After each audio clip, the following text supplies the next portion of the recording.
Hi everyone, I'm Ramsey Jones, and this is Jonesing for Food, a channel dedicated to Family Guy. This right here is the Griffiths house. I can't say that word.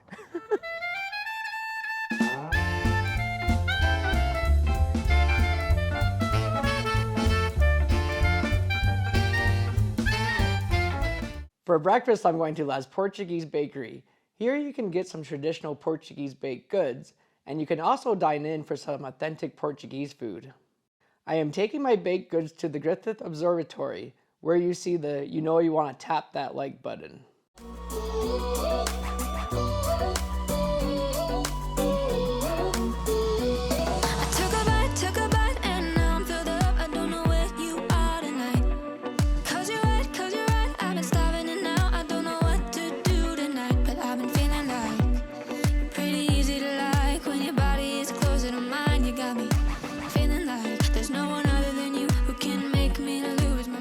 So I was super excited when I found out that LA had a Portuguese bakery and they had natas. I don't know if you've had natas before, but they're really popular in Portugal. They're basically like Portugal's donut to Canada's donut. They're just found everywhere. And when I was there, I had them every morning. Usually I'd have 2 every morning. And they actually taste really good warmed up as well. And a lot of times you can put powdered sugar on top of it. And cinnamon, I believe. So it's basically like a Portuguese cupcake form custard pastry.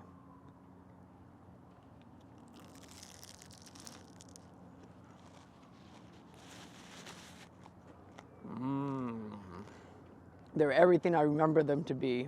Yeah, so it's like a thick custard egg in the middle, and then the outside's kind of like puff pastry. This one's quite crunchy, but it's still pretty amazing. The custard's kind of sweet, but not super sweet. And it's pretty thick, especially at the bottom of this one. It seems to get thicker as it goes down. Interesting. So this one's called a Queijada. Looks like it's chocolate, but it's actually ricotta cheese puff pastry with cinnamon. Cinnamon. It's hard word for me to say.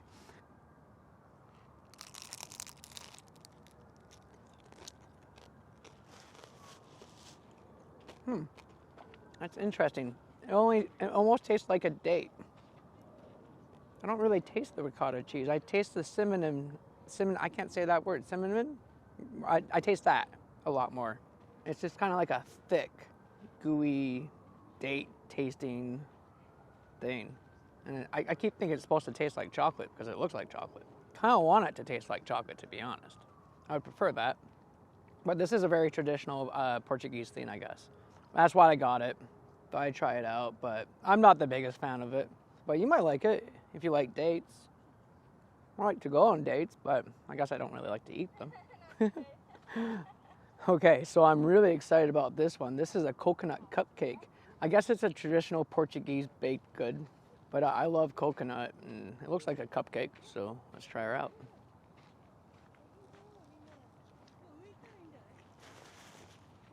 This is fantastic. It's just so soft and dense and moist. You can't go wrong with soft, dense, and moist, I guess. It's just full of coconut flavor, to be honest.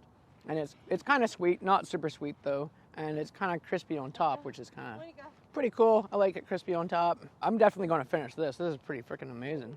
It seems like it's like a vanilla cakes in here, just mixed in with the coconut. But it's mainly filled with coconut. I'll show you the inside. This is hard to stop eating because I'm enjoying it so much, but I'll stop just so I can show you guys. For lunch, I'm going to Langler's Deli. This is an old-fashioned deli that serves up hot pastrami sandwiches and other traditional comfort food since 1947. I am taking my sandwich up the street just beside Macarthur's Park, where you see the rocks is begging you to subscribe button. You start me up like no one has ever could. You fuel my fire. What are the odds we end up loving it? Spending every minute together. I found it quite odd, quite lovely. You start me up like no one has ever could.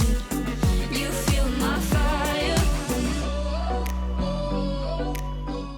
Okay, so I really wanted to do the review inside this park here that's right beside the deli. But it looks like they shut it down to refurbish it or something like that. I think there was a lot of homeless here beforehand. They kicked them all out and now they're cleaning it all up. But this pastrami sandwich looks pretty amazing. It was also featured in one of Mark Wien's episodes. And the chunks of meat are super thick cut. And this is the Russian style one. It has, well, it's got Russian sauce on it, rye bread, pastrami, and cheese. Oh, and coleslaw. Oh man, you gotta really open your mouth wide for this one.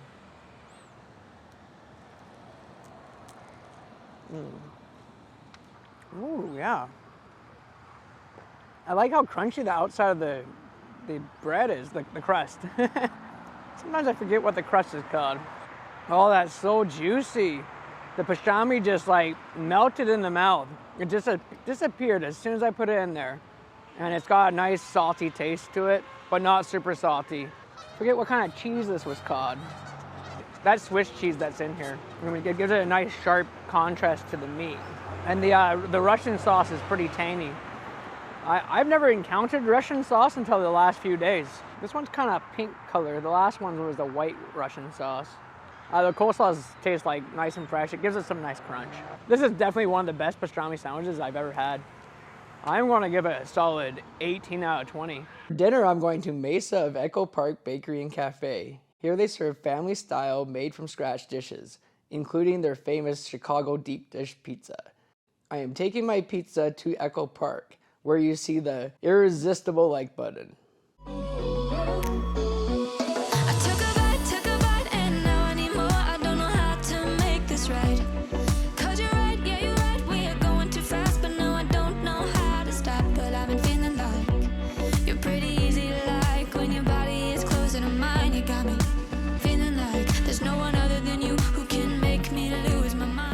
Okay, I got this pizza right in the nick of time. It took about an hour to make, and the sun's just setting right now.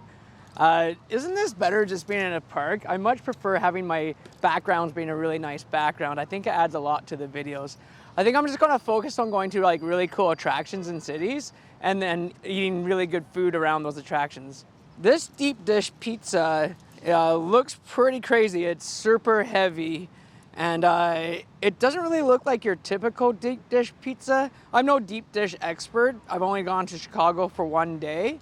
But the deep dish pizza I had usually had the cheese all on top, and it was like a really thick layer of cheese on top. And then they put the meats underneath the cheese. This looks like it has the kind of the opposite way around. So I'd comment below if you know what a typical deep dish pizza is like, but that's what I think it's like. And it's usually kind of like more of a pie. You got to eat it with a knife and fork. He did recommend a knife and fork, but this kind of holds together pretty well too. Well, anyways, let's try her out. Ooh. Yeah, that's pretty tasty. This is an interesting sausage on this pizza. It's like a big round sausage that's thin on top of the pizza. I've never seen that before.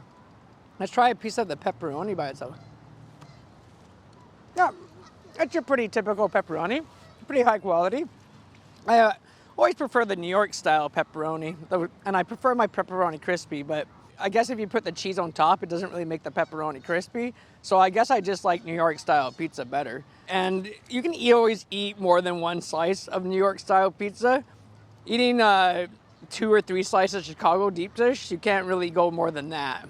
So I think I like New York style more because you can keep eating. This crust is kind of interesting. It's like medium-sized thickness. It's kind of crunchy, actually. It's probably pretty close to Chicago-style pizza. The Chicago-style pizza I had was, you had to eat it with a knife and fork. It was more like a pie. It wasn't really like a pizza. Well, that's why they call it a pizza pie, right? The sausage has a lot of flavor to it, and it's really juicy. Yeah, I'd say the sauce is kind of more like a sweeter sauce. So I'm going to eat all this pizza right in front of you right now. No, I'm just kidding. I'm not going to do that. I'm just going to find some homeless person on Hollywood Boulevard and give it to them. Actually, I could probably find a homeless person that's kind of closer to here. There's quite a few homeless in LA. This is pretty nice because they cleaned up Echo Park. It was filled with homeless people during the height of the pandemic. I think they offered them a bunch of places to live, and now they cleaned up the park and it looks really nice. Except for these Canadian goose. They're very much eyesores in the park. Anyways, this is a pretty damn good pizza, and I would recommend it. I'm going to give it a Jones score of 15 out of 20. Start me up like no one has ever could.